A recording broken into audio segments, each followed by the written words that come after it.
The morning they found Otieno at the shrine, the birds had not yet begun. That was the first sign. Not the old man himself, crouched in the grey pre-dawn against the threshold of the wooden gate, his hands folded in his lap as though arranged there by another person, but the silence of the birds. Every morning in Lwanda, the red-billed firefinches began before the sun, a loose and scattered music that moved through the banana groves like a conversation nobody owned. They were always there. They had always been there. But the morning Otieno was found, the groves held nothing. Not a wing beat. Not a single note. It was the girl Adaro who saw him first, carrying water from the lower path. She set down her clay pot and stood looking at the old man for longer than she should have, because something in the way he sat was wrong. Not dangerous, not frightening. Simply wrong in the way a word is wrong when you have written it too many times and it stops resembling itself. His eyes were open. He was breathing.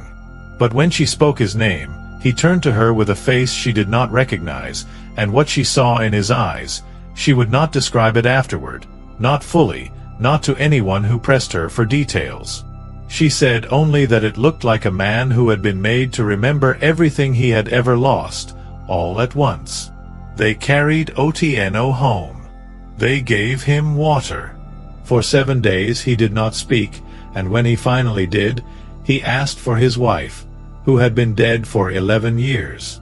Nobody told him. They said she was away.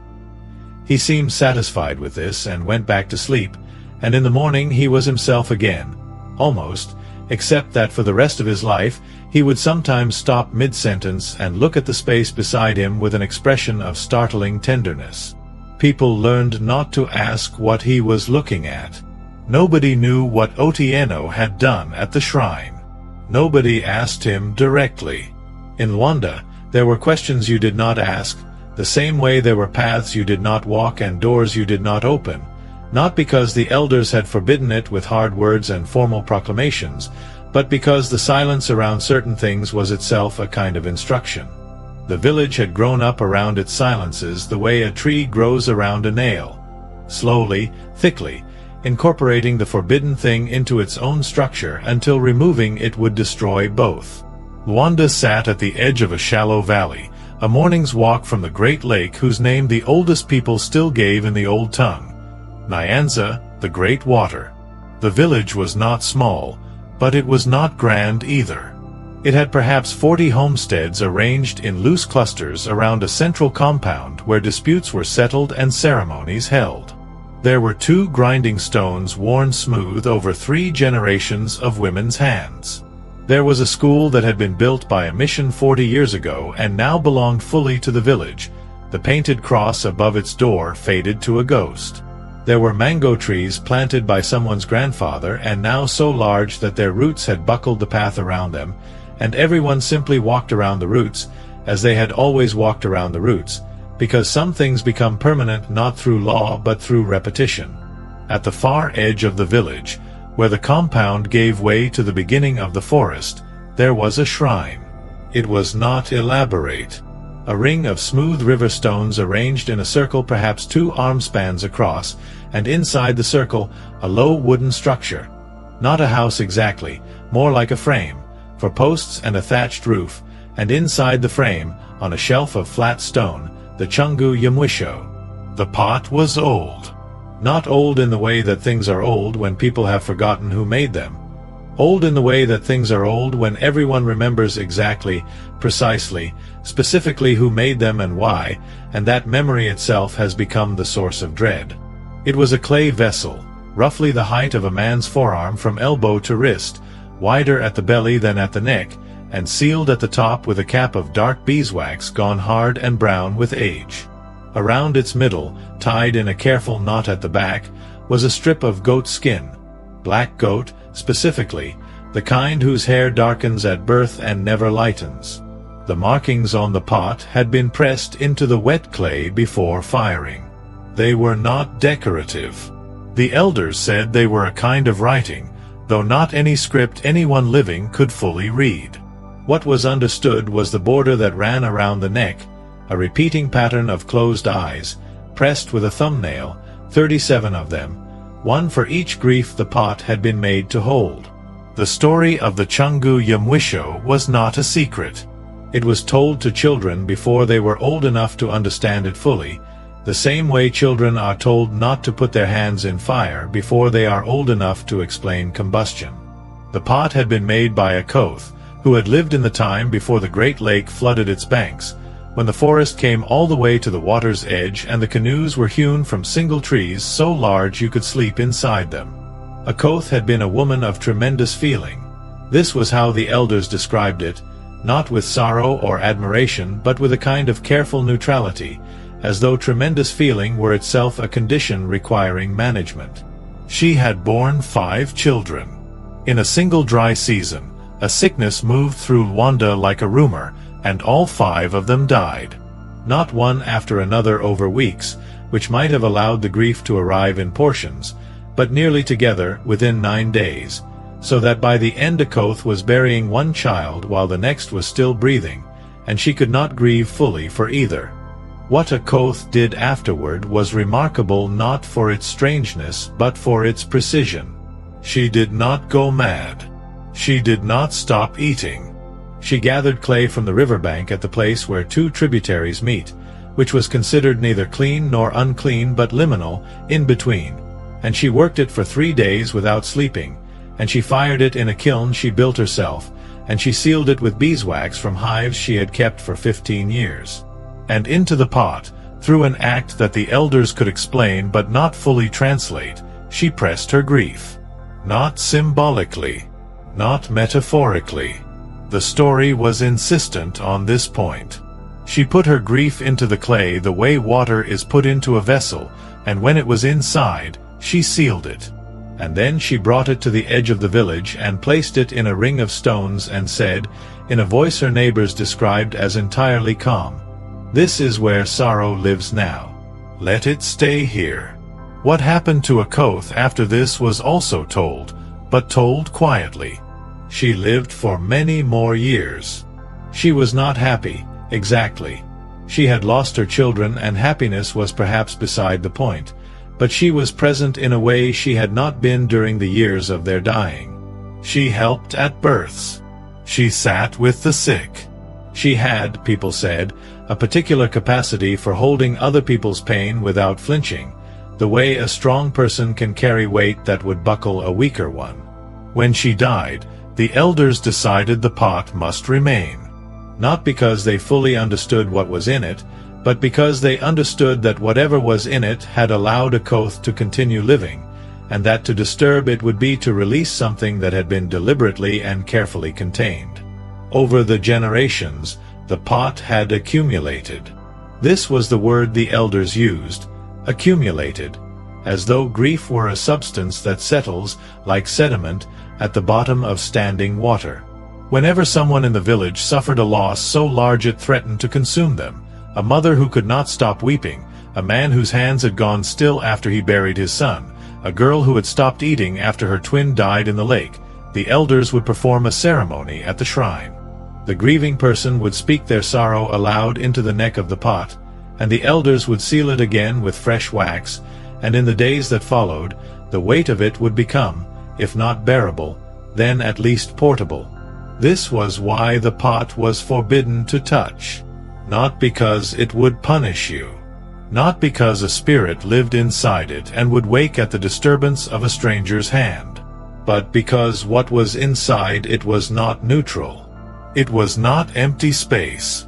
It was the concentrated sorrow of an entire community across generations. Grief stacked upon grief, sealed and pressurized like a thing buried deep in the earth. To touch it without the ceremony, without the preparation, without the elders' mediation, was to risk receiving all of that at once. The human body, the elders said, is not made to hold that much. It was not a curse. It was simply physics. This was the official story. But the official story, as with most official stories, had developed a shadow version told between adults in lower voices, in the hour after children had been put to sleep. The shadow version said that the pot did not merely accumulate, that it grew, that the grief inside it had, over the years, developed something like appetite, that it had learned to reach, faintly, slowly, the way roots reach, toward the warmth of the living, that the closed eyes around the neck of the pot were not a decoration but a warning, and that some of them, if you looked carefully enough in the right light, were not entirely closed. Amara Atieno had heard both versions.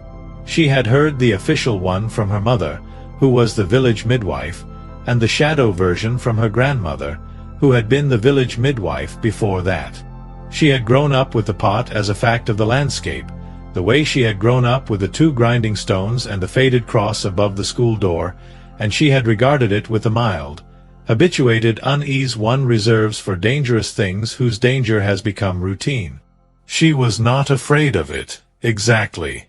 She simply understood that certain things required a specific kind of respect, and that respect was maintained by distance.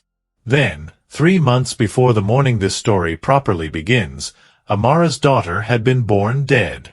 It had happened the way such things happen, without warning, without narrative logic, without any preceding sign that might have allowed someone to prepare. The child was full-term and healthy, felt alive and strong in the nights before the birth, and then she was not.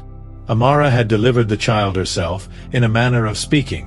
Her mother had been there, and 2 aunts and a neighbor, but the hands that first held the child, the hands that wrapped her in the cloth already set aside for this purpose, were Amara's own. The child had been named before she arrived, Enyango, born at dawn. But dawn had already passed by the time the birth was over, and so the name went unused, a word with no one to wear it. Amara did not collapse.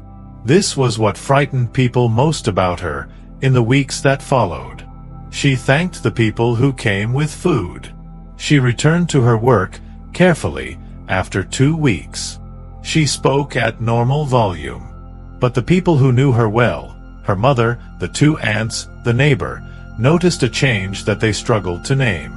She had become, they said, very still. Not depressed, exactly. Not grieving in any recognizable way. Still, as a pond goes still in the absence of wind, in a way that makes you uncertain whether anything lives below the surface. Her mother asked her, once, if she wanted to come to the shrine, to speak into the pot, to let some of it out. Amara had looked at her with an expression that her mother found difficult to interpret, not dismissive, not unkind, but somehow outside the conversation, as though she were considering something her mother hadn't said. She said she would think about it. She had been thinking about it ever since. The thing that nobody in Lwanda said aloud, but that Amara had arrived at through her own particular brand of slow, careful reasoning, was this: if the pot contained grief, then it also understood grief. And if it understood grief, then perhaps it could be reasoned with. Perhaps it could be asked a question. Perhaps, and here was where the reasoning had gone in a direction she would not have followed in her months before Enyango. Perhaps it could take something from you if you asked it to, in the right way, in the right spirit, without the ceremony, without the elders, without the mediation of other people's interpretations of your pain. Perhaps you could simply go there and place your hands on it and give it what you could no longer carry. This was not how the pot was supposed to work. She knew this. She knew it with the part of her mind that had attended the mission school and learned to think in straight lines and test propositions against evidence. But that part of her mind had become very quiet since the morning of the birth, and the part that remained, the part that was awake in the hours before dawn, the part that stood at the entrance to the shrine's path and felt the air change, the part that dreamed of small wrapped bundles, that part was not interested in how things were supposed to work. She began walking past the shrine's path in the early mornings. Not toward it, alongside it, at the edge of the track, close enough to feel the change in the air that everyone in Lwanda acknowledged but nobody explained. It was a cooling, slight and specific, that seemed to emanate not from shade or wind but from the ground itself, from beneath the layer of red earth. She stopped there, the first few times, for only a moment. Then longer. Once, she saw a small gray mongoose emerge from the forest near the ring of stones, look at her, and retreat back into the undergrowth at a pace that seemed neither alarmed nor casual but deliberate, as though it had come to confirm something and was now satisfied. Strange things were happening in the village, though nobody connected them to Amara's proximity to the shrine. The goats in the homestead nearest the path produced less milk than usual for a full week, and the woman who kept them blamed it on a change in the weather. A child fell from a mango tree, not badly, a bruised knee and a broken front tooth, and his mother burned herbs at the compound entrance that evening as a precaution. One night, the older women who stayed up late mending cloth by lamplight said they heard, from the direction of the forest, a sound that was not quite the wind and not quite an animal, a low resonance that one of them said reminded her of a name being spoken very far away. She went on a Tuesday, which was not significant in any traditional sense, but which was the day the market was held at the far end of the village, and so the paths near the shrine would be empty in the afternoon, everyone drawn in the opposite direction by commerce and conversation. She went without telling anyone. This was a choice she made consciously, which is different from failing to tell someone. A failure implies you meant to. She did not mean to. The path to the shrine was known to her from childhood, a narrow track between the homesteads at the edge of the compound, opening into a stretch of shorter grass where the forest began, the ring of stones visible from about 30 steps away. She had walked it in daylight before, with her mother during ceremonies, with other children on the occasion of the harvest festival when even the children were brought to stand at the edge of the stones and listen to the elders speak. She had never walked it alone. She stood outside the ring of stones for a long time. Not from hesitation, exactly. It was more that she was trying to locate the feeling she had come with, the precise quality of her intention, and confirm that it was still there, that she had not lost it in the walk. She had not.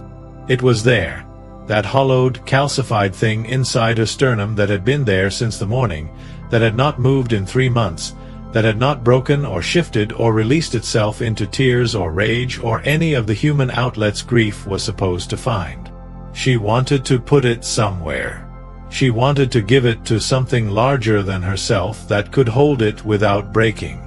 She stepped over the ring of stones. The temperature inside the ring was different. She had not expected this, and the surprise of it, a slight but unmistakable coolness, as though the ring of stones marked not just a space but a climate, stopped her for a moment. She stood still and breathed and let the coolness settle into her skin. It was not unpleasant. It was the temperature of deep shade, of river water, of stone that has never been in direct sun. She crossed the remaining distance to the shelf in 3 steps. The pot was there. It was smaller than she had remembered from childhood.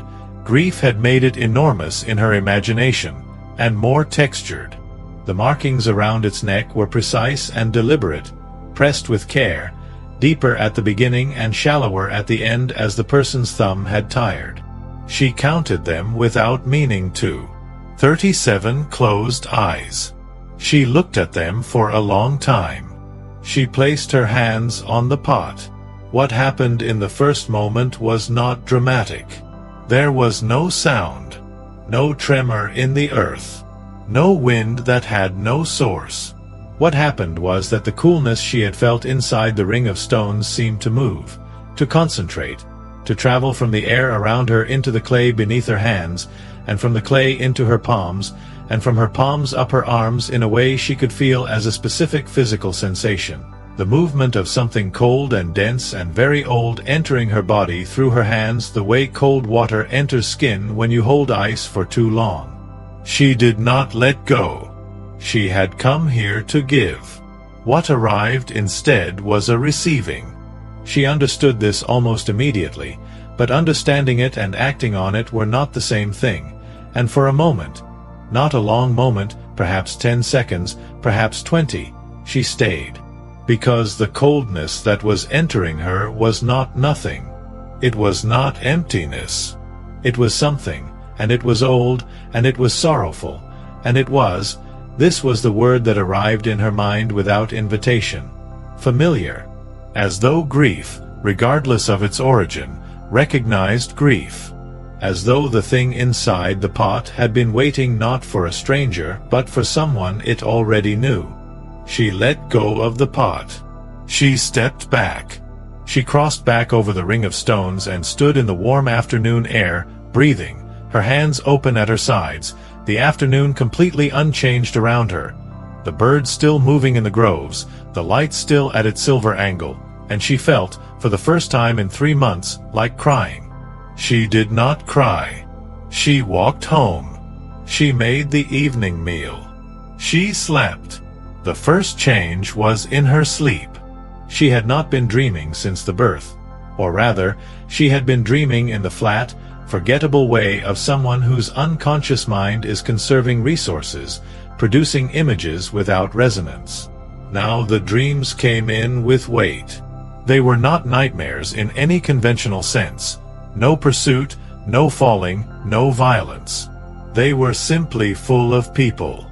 People she did not recognize, in homes she had never entered, wearing clothing from other generations, sitting with the specific slumped posture of those who are waiting for news they already know will be bad. They sat and waited, and she moved among them, and they did not look at her, but they were aware of her presence in the way that people are aware of the weather, not as an entity to engage with, but as a condition to endure. She woke from these dreams with her chest full of a sorrow that did not belong to her. She was certain of this. She was a careful woman, self-aware in the way that children of midwives often are, trained from an early age to locate the source of a sensation and name it. These feelings had no source in her own history. They were too varied, too specific, too old. One morning she woke weeping for a child she had never known, a boy who had drowned in the lake. She knew his name in the dream, and the name was not a name currently used in Lwanda, a name from 2 generations past, and she lay in the gray light of early morning and understood, with perfect clarity, that she had taken something from the pot that she was not meant to have. She went to her mother. Her mother listened to everything. She did not interrupt. When Amara finished, her mother sat in the silence for a long time with her hands folded on her knees, and then she said, "We need to speak with the elders." The elders were 3 women, the oldest of whom was named Mama Oganda, who was 91 years old and had the memory of a person who had never been given permission to forget anything. They heard Amara's account with their faces arranged in identical expressions of careful, non-judgmental attention, which Amara recognized as the expression of people who are more frightened than they are willing to show. Mama Oganda spoke first.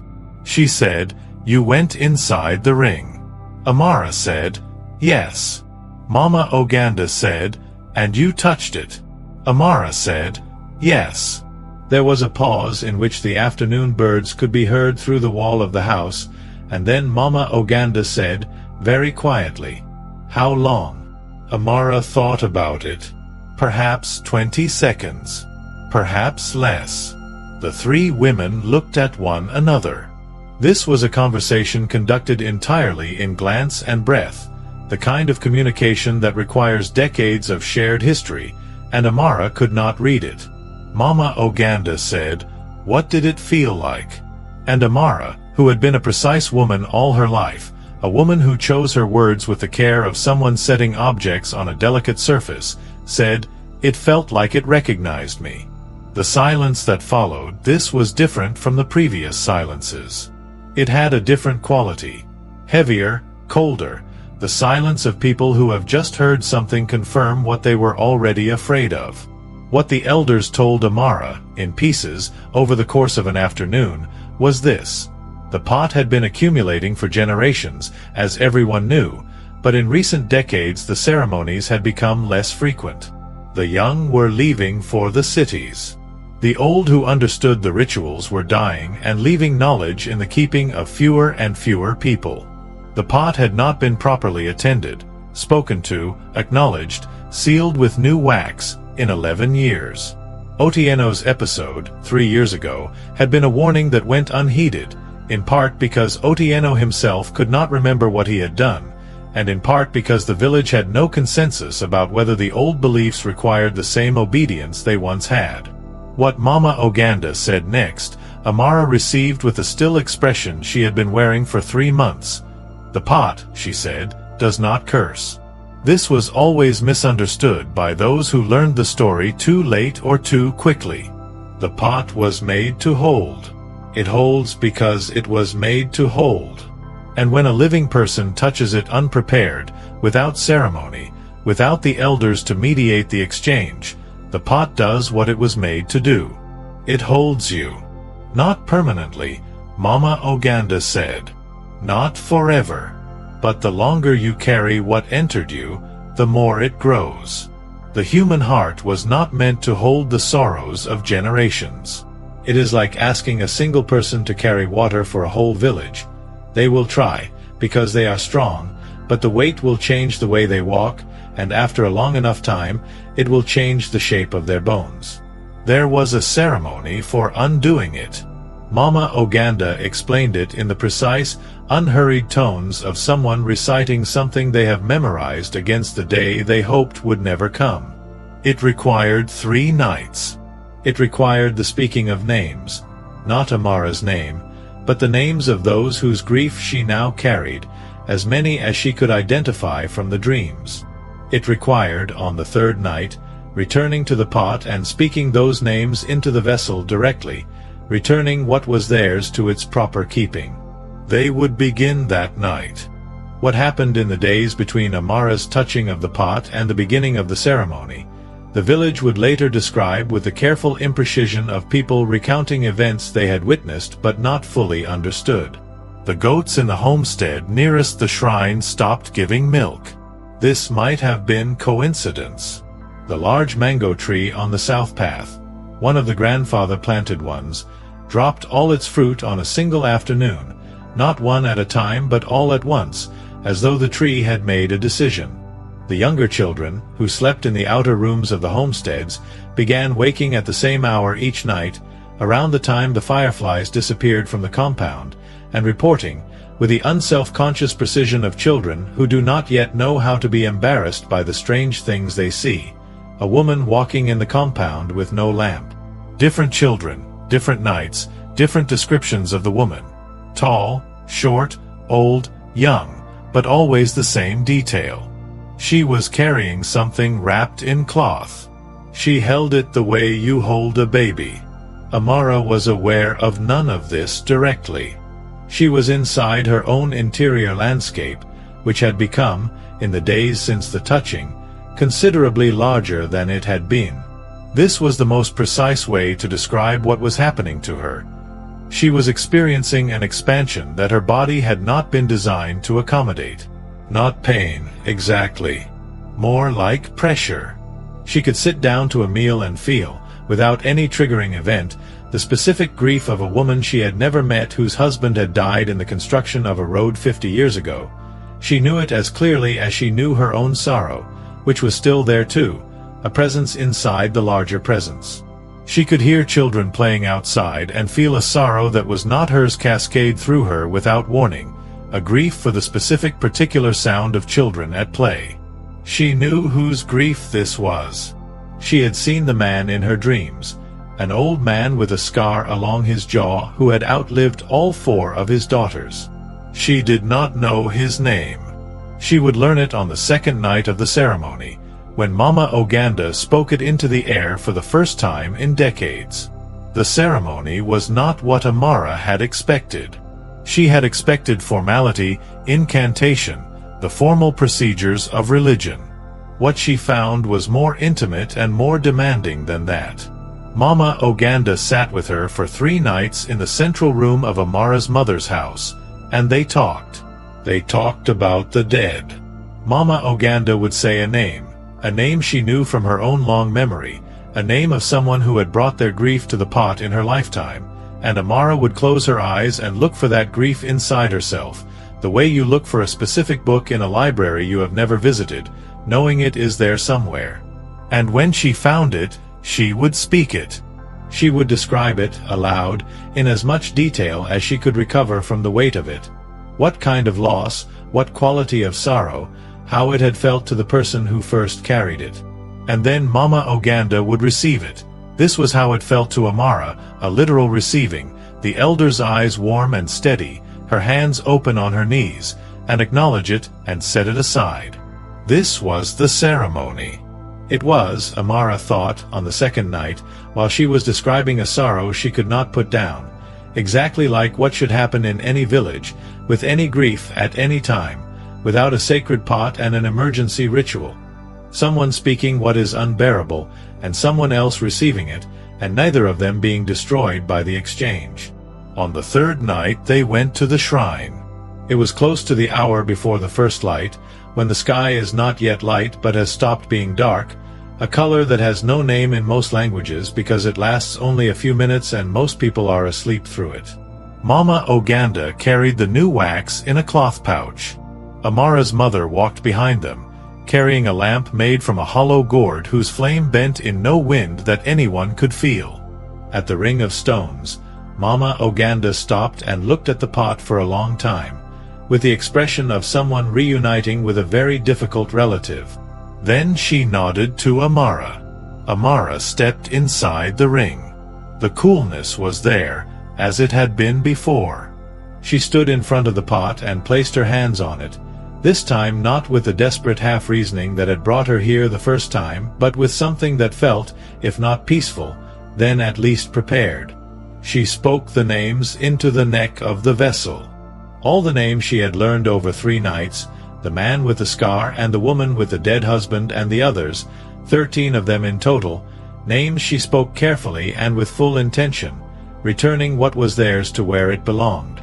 She kept Enyango's name until last.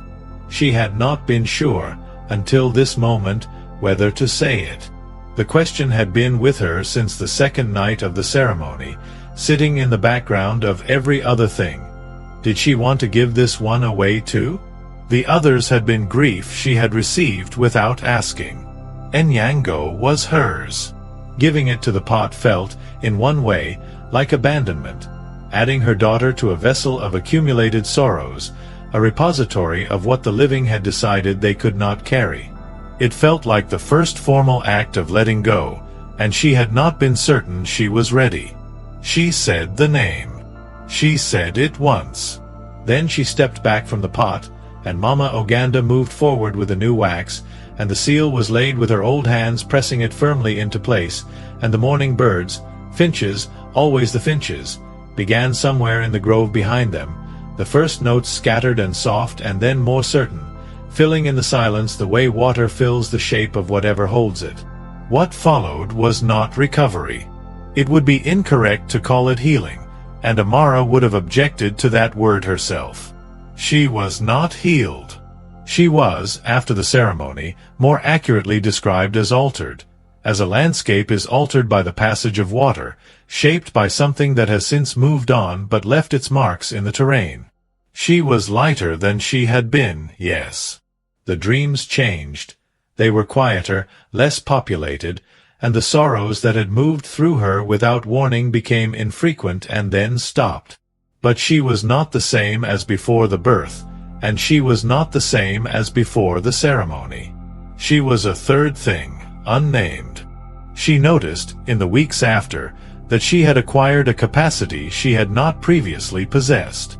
When someone came to her in grief, she was a midwife's apprentice, and loss was part of her work, more often than most people's.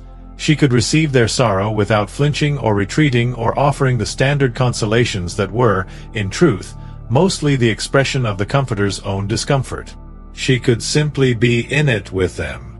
Not because she had conquered her own pain, but because she had been forced to hold so much of it, from so many sources, that it had lost its power to terrify her. This was what the pot had done to Atieno too, she realized. Not destroyed him. Expanded him. Painfully, unasked, beyond what he had been prepared for, but expanded him. The village watched her after that with a particular kind of attention. Not fear, exactly, or not only fear. something more complex. The people of Lwanda had grown up with the pot as an abstraction, a story told for children, a piece of cultural furniture whose purpose they understood intellectually but had never, in most cases, encountered directly. Amara had encountered it directly, and she had come back, and she was still here, still recognizable, still the midwife's apprentice who arrived when babies came and stayed when they didn't. But she was different, and the difference was legible to anyone who looked carefully. She had the expression, sometimes, of someone listening to something the rest of the room couldn't hear. Not disturbed, not absent, simply attentive to a frequency outside the range of ordinary hearing. The elders did not fully perform the ceremony to rededicate the pot. They began the preparations. Mama Oganda, in the weeks after Amara's ritual, gathered the younger people who showed interest and began teaching them the names. Not just the names of the dead, but the principles of the vessel, the reason for its existence, the logic of its construction. This had not been done in a generation. It was not, strictly speaking, prompted by Amara's violation of the shrine. It was prompted, Mama Oganda said when asked, by the recognition that something kept in silence for too long stops being a protection and becomes a pressure. Which was, she acknowledged without irony, exactly what the pot itself became when it was neglected. Whether Amara truly gave her daughter's grief to the pot was a question she could not answer. Enyango remained inside her. She would always remain, as the dead remain in the people who carry them. But the quality of it changed after the ceremony. It was less like a stone she was being asked to carry and more like a stone that had been placed in a river. Still there, still significant, still occupying space, but worn smoother by the moving water, its edges less sharp against the hand. She visited the shrine twice in the year that followed. Both times she stood outside the ring of stones and looked at the vessel on its shelf and said nothing. The pot sat as it had always sat, sealed and still, its 37 closed eyes facing the forest. She could not tell, and did not try to determine, whether any of them had moved. On the first night of the following dry season, a child in one of the homesteads near the shrine reported hearing a sound in the compound after dark. Not the woman with the wrapped bundle, that was not seen again. Something else. A sound, the child said, like a woman singing, or perhaps like a woman weeping, and the child had listened to it for a long time before sleeping and had woken in the morning unable to say which of the two it had been. The pot was still there. It was sealed.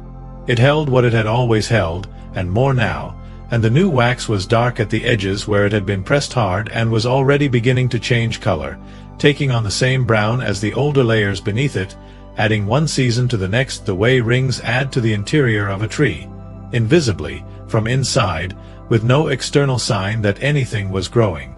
The people of Lwanda did not speak of Amara's visit to the shrine often. When it was mentioned the way the incident with Atieno was mentioned, as evidence of something rather than as a story complete in itself. Evidence of what, exactly, remained a matter of ongoing quiet debate. Evidence that the old protections still worked, some said. Evidence that they were breaking down, said others. Evidence that the line between protection and danger was, in all sacred things, perhaps not a line at all, but a question of proximity and preparation and the particular weight a person carries when they arrive at the threshold. What nobody said, what everyone thought at some point in the private hours of their own consideration, was whether the grief that Amara had given to the pot had simply joined the rest of it, adding one more layer to what was already there, one more closed eye pressed into the clay, waiting for the next person who would arrive at the ring of stones with hands full of what they could no longer carry. And whether, when that person came, it would be ready for them.